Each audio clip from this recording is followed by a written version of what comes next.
Hello friend, সকলকে good morning. তো দেখতেই পাচ্ছ আমরা লিচু বাগানে মৌমাছির বক্স ঢুকিয়ে দিয়েছি। খুব পরিশ্রম হয়ে গেছে।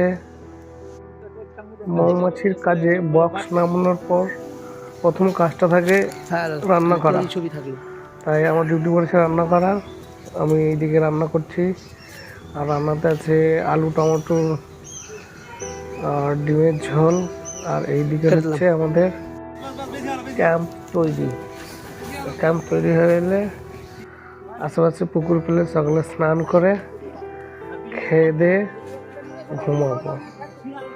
তো দেখতে পাচ্ছ আমরা যা যাবরের রকম চলি।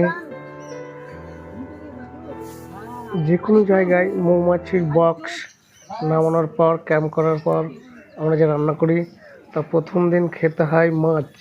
প্রত্যেকেই বলে মাছের স্বাদ নাকি ভালো,